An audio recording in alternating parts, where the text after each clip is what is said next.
John, I wanted to talk a little bit about the musical score, and I want George to chime in on this too. I think for a movie like this, you would expect to have a very cold score that's very unemotional and just concentrates, completely on horror. But this is sort of a warm, it's almost an upbeat score, and it's a very sympathetic score to the characters. You don't think this is an upbeat movie? Well, it does have a happy ending. Come on. It's a million laughs.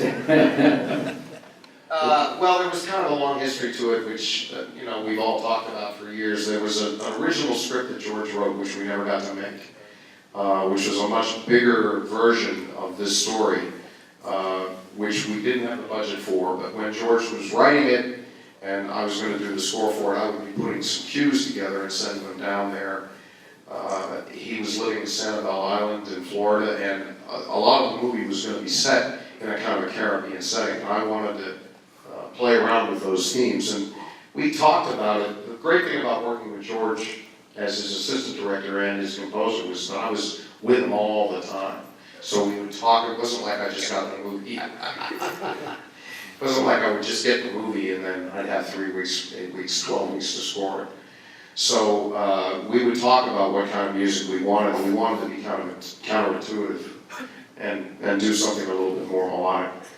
And so once we had the smaller version, we stuck with the same music, and then I was able to get out here with my producer John Sutton and with a couple of unbelievably great musicians. So we really created really cool sound. It was a little different than the look of the movie. And I remember you telling me about working in the studio on this, but were you actually working on the score while you were underground, or I'm assuming that was later, right? Well, not literally, except that when you're working with George, you're always working on the music because he's always sitting there humming along, and while zombies are getting shot in the head and people are getting chewed on, he's always got some little theme to go boop, boop, boop, boop, boop, boop. And this stuff just seeps into your mind.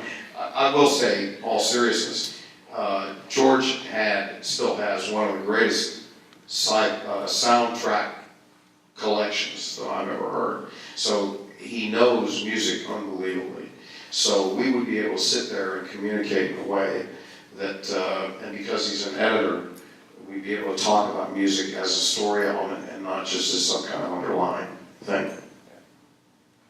Well, I can't say enough about this score, and oddly, I think the film was not immediately successful. I think everybody wanted me to remake Dawn of the Dead, and I've tried with each of the zombie films that I've done to make them a little different, and this one I think was a little too different, and the score was actually one of the things that people initially didn't like. And then, people like Felcher, who put the bomb on this, there were several critics that just trashed this film when it was first out. And Mike Felcher was one who actually apologized in the jacket notes when the DVD came out. But we should hear from.